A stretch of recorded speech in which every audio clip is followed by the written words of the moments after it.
Morning. Sorry, that was funny.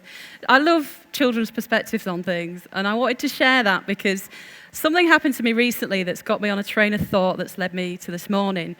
And it was an incident with my two teenage stepdaughters, one of which is about to turn 18, the other which it was literally her 16th birthday weekend. And there was a series of events happening that day that they were both feeling quite unfair about. And on separate occasions in that day, they both came to me with the same line, and it was, "It's not fair. Why is it one rule for them and one rule for me?" And then literally several hours later, the other one came to me and said exactly the same thing, and it got me thinking. Layla's ringing me literally right now. It got me thinking, where are we coming from with that? What is it about fairness and this one rule thing? The one rule thing in particular got me thinking, why is there one rule for them and one rule for me? Why are we so triggered by fairness? It's definitely a trigger. It's definitely a thing that we all feel. Even since doing this, I've heard it mentioned so many times just in conversations about kids and just stuff that's going on in the world, about fair play, about playing fair. But in a world of so many billion people, all with differing views, different histories, different filters, then how is a one rule for all ever going to work? How can that work? Surely we live in an unfair world. The world isn't really fair because I'm not actually sure fairness is a thing. It's just what we kind of tell ourselves. Or is it that we're just in a constant state of comparison? Is it that our value is based on how we feel we've been treated, what we think we deserve, always needing more and feeling shortchanged, and what we feel we're entitled to? Is it about the histories and the filters that are feeding into us? We talk about fair play and fair sports. At my kids' school, their sports day, it's hilarious. So they don't play competitive. They don't do competitive sports. They don't do the racing and stuff. They do a bit at the end, but you go around in these little heats watching them do like activities, which they then get different scores for. But if your kid's competitive, you aren't going to get that out of them. And we had an incident at on George's heat where one of his friends had to bounce a ball, and George bounced it and he counted 1, 2, and he actually did 3, but he only counted 2. And his other friend did about 1 and it fell over. And they said to him in the end, what did you get? And the little boy who did 1 went, I got 8. So he got marked down as 8. And James is just there going, well, that's not fair. And the parents of the other kid just think it's funny. But you can't take that sort of vibe out of people, humanity, because we like to be competitive, and actually it's not necessarily a bad thing, but yeah, fairness and unfairness is literally everywhere. But I can't talk about fairness, and this isn't necessarily all going to be about fairness today. I just want to put that out there. It's just where my thoughts are going. But we've got to bring up the topic of equality, but I'm not going to tap into that too much this morning because I feel like equality is a slightly different topic. I feel like that's more about what's reasonable and unreasonable a little bit, whilst gender and race equality are a no-brainer, but even with all that, once we start alienating others and anything becoming an ism, then that's a problem, and that's where fairness again becomes too much a part of it. So the issue was with Evie and Layla that it was all about their perspective. What their inner narrative was telling them, what their egos were telling them, because they were coming at the same thing, but from different perspectives. And it tends to be when we're not passing through our experiences. I shared a bit about this a few weeks ago, about when you go through things in your life, you have to sort of let those circumstances and experience pass through you, because what happens is we let these things stick to us, and then that's where our filters and our insecurities and all that baggage can come, and that's when we start to filter through those perspectives. So this morning I'm going to show a clip now of Encanto. And the film Encanto is quite a nice little illustration of this. And the main character, Mirabel, has been born into a family who, when they come of age, receive special powers and a magic which makes them different from other people, makes them more unique. But as the film progresses, we find out that Mirabel wasn't actually given a magic gift. She tries to hide her disappointment at that, but it's clearly eating away at her. But however, We also learn, as it goes on, that her family who have the gift don't necessarily enjoy them. They feel they're a burden, they feel weary with it. And one member has even been cancelled. Like, he didn't fit into the narrative, so he's just been cancelled out of the family. You know, we don't talk about Bruno, right?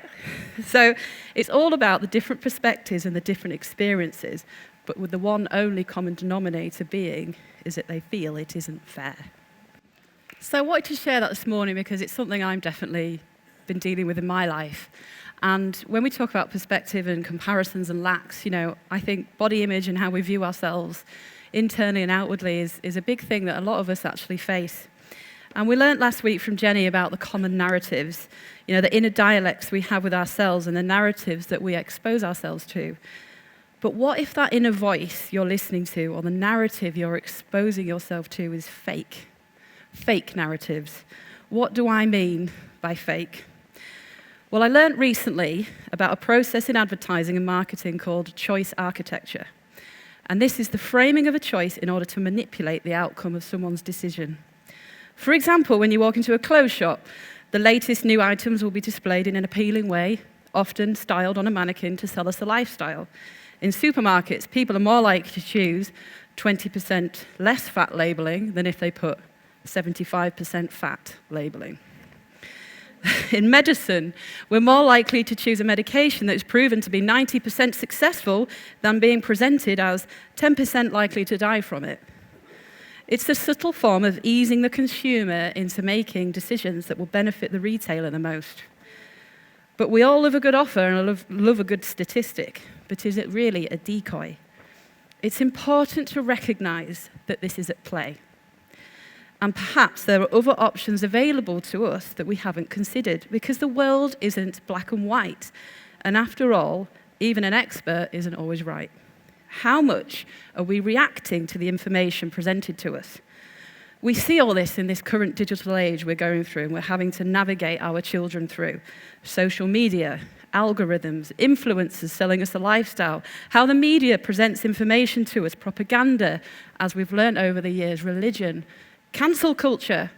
You know, you can't have an opinion now, and if it doesn't sit with someone else, they can just block them, cancel them. And relating to the clip, diet culture. You have to look at this. You have to look like this to be happy and carefree. Hashtag living my best life. Ugh. All these narratives are feeding into our consciousness and telling us what we're missing out on. They feed into our lack. You're not slim enough, not fat enough, not earning enough, not traveling enough, not got the latest iPhone, not saying the right thing. We need X to be fulfilled, to be happy. We need to earn our place in this world. Nah, this is not truth. It is all a decoy. It is advertising. No wonder we feel the way we do sometimes. Interestingly, I didn't know until recently that it was actually Body Image Awareness Week this week. And I wanted to touch on this because typically most of us struggle with body issues, women and men, constantly berating themselves and missing out on life because we're not pretty enough. Or someone may see my flabby back in swimwear or my skinny legs in a skirt. So we sit politely out of the limelight, not playing with our children as our face and body doesn't fit there. It's a very common narrative that's based on fake information. Here at Q, we are on a quest for truth. And for me right now, I'm finding my truth in this arena. The narrative of diet culture is sucking you into a vortex of punishing your body into grueling gym sessions, talking to yourself unkindly, avoiding mirrors, encouraging self-loathing, offering you a final product that won't ever satisfy your soul. If your life has felt rubbish at size 18, it's not necessarily to be any less rubbish at size 8, because your size was never the problem.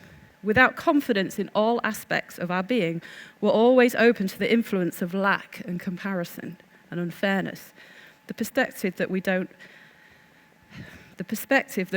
have value as we are. It's not about being able to change, not being able to change or be healthy. It's about how you talk to yourself along the way. If we can't be our own cheerleader, then we're pretty screwed. It's about growth. It's not about how we manage ourselves internally. It's not just about how we manage ourselves internally and mentally and spiritually. It's about how we view ourselves outwardly too. It all connects. It all connects. As Jenny says last week, the secret ingredient is you, and that is all of you. You don't need to earn your place in the world because it's there for you to take. Another example that some of us might be able to relate to is the issue of FOMO, the fear of missing out. Life presented to us in a shiny Instagram post of how amazing a day out has been that you didn't go to or weren't invited to. When we say yes to something, though, we are always going to be missing out on something else. Like us choosing to be here this morning means we're missing out somewhere else. So FOMO, again, is just a life presented to you that wants to make you feel like you're missing something. A friend talked recently about her struggle with not being able to make a gathering they'd been invited to. It made her question what others were doing, if they were going or if they cared if they went or not. I mean, I know I get like that too. But she came to the conclusion that a life of judgment is a life unlived. When we're constantly judging others and fairness of it all, we just end up missing out on the moment, an experience we've chosen to be in. The jealousy and envy we feel. You know, we're always taught that you can't think positively, but jealousy and envy and all these emotions are things that are just exposing stuff in you. Like, don't just ignore them, pass through them again, let them expose to you what part of your psyche and part of your life needs reconciling, needs thought process, you might need some help with that, chat through with somebody.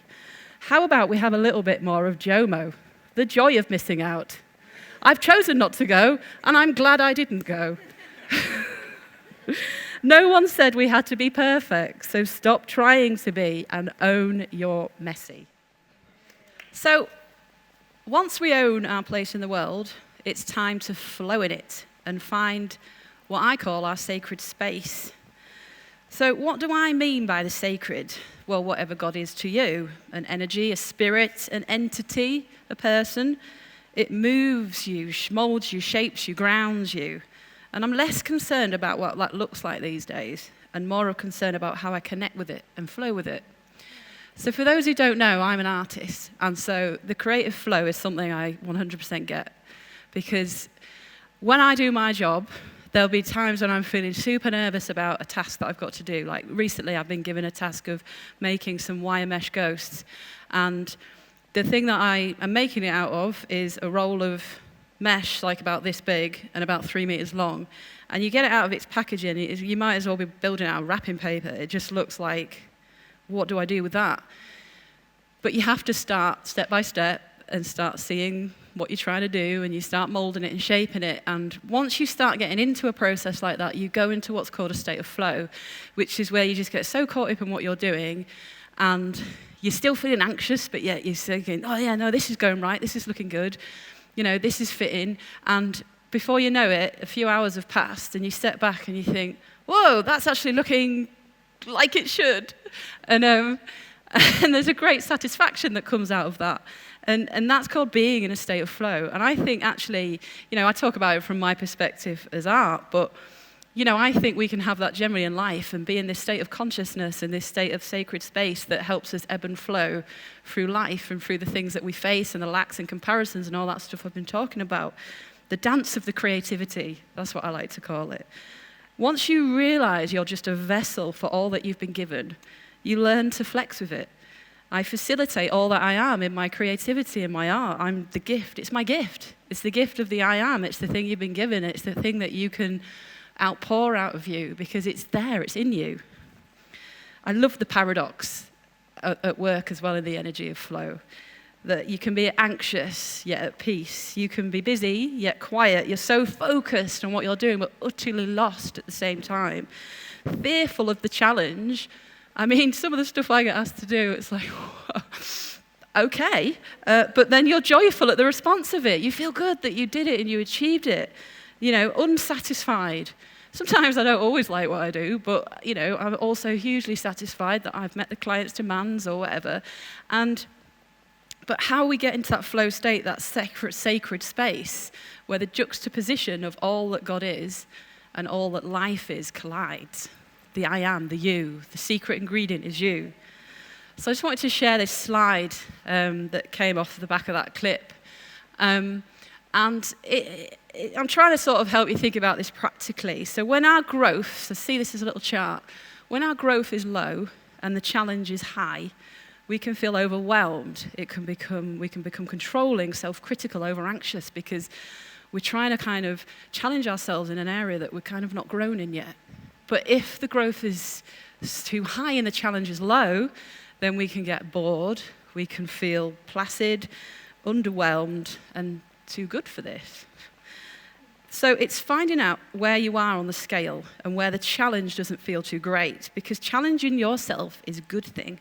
But if it's too out of reach, then we slip into the slump of lack and comparison again, and our egos are bruised.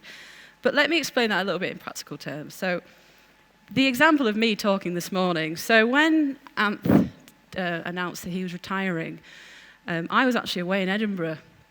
And I got told, oh, you need to listen to what's been said, and I did, and it really penetrated me, and I was literally laid awake at 4 a.m. that night, thinking, oh wow, okay, what does that mean? Where do I see myself fitting in that next process? And I remember messaging Beth literally the next day, going, well, I'm totally not going to go up on stage and speak. I'm not going to do that.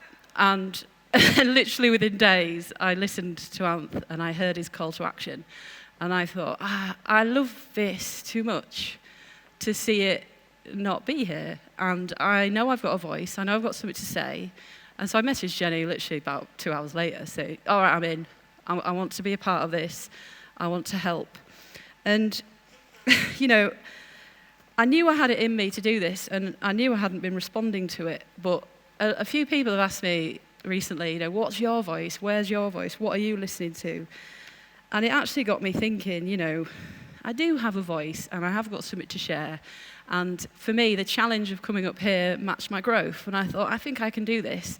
But it's a challenge doing a Sunday morning, a whole Sunday morning, I can tell you that. So I've had to stretch myself to do this, but I've not stretched myself beyond what I know I can manage.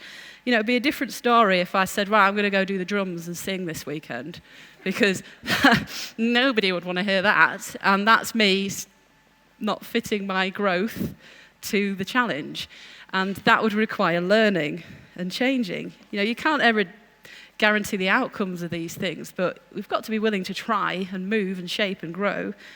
Equally at work, you know, if I get asked to make something at work that I know I can't do, like, I don't know, can you weld this huge sculpture out of bronze or something? I think, well, no, I don't know how to do that, but I could make it out of clay, or I could paint it, or I could do that. And it got me thinking a little bit about the humility of knowing your limit, because sometimes if we're not careful, we can get trapped into perfectionism, and sometimes it's better to be done and lacking than to die on the cross of perfectionism. And in that flow state, that sacred space, the higher consciousness, you do your best and be done. It's tapping into a higher energy, being and God, and passing through it and what it's conjuring within you and flowing with that, what it's inspiring you to do, what it's guiding you to be. Shoving negative energy into it isn't going to make it go any better or quicker. Pushing yourself beyond what you can manage just gives you burnout. And you never quite make it, as the goalposts are always moving, because you're always striving on the draining treadmill of existing, usually at my own expense. But what about when I don't feel the flow? What do? You have to keep on growing. I heard a phrase this week that made me laugh. If you don't look at your past self and cringe, then are you even doing it right? Because it's about growth, it's about evolving, it's about moving on. Life is about reading things, listening to things, watching things, making sure you're growing, being inspired. Being in a state of flow is the ideal, and it's always within reach, but, you know, we all have bad days, and we all have days where it just feels an effort. Well, those are the days where you just have to take the small steps and pave the way for the next step, because small steps are better than no steps. I heard another thing about an author who was writing a book, and they got so stuck on wanting the first opening sentence had to be like the best first sentence ever, that they actually just didn't end up writing anything because they were just so focused on that. And we're at risk if we're not careful of writing nothing when we don't try and grow and try to challenge our growth. We need to stop being at war with ourselves. Once our ego gets intertwined, I start to see the flaws as a problem and my momentum fades. Then we go back into the comparing and the feeling less than or the more than, and we become so quick to condemn ourselves and to others. We get so judgmental, the self-loathing slips back in, and the you become lost in its surroundings, and we slump into our self-pity pit. And we also slip into the profane. We're only as good as the day is going, what the day has given me. What did you get? What did you win? How were you stroked? How were you praised? Did things go your way? Did it feel fair? You're at the mercy of the chaos. But remember the paradox, the good and the bad stuff colliding. Let the experiences pass through you and teach you, because all is in you and all can be well. It's never too late to rewrite your story or to edit it, to copy and paste it.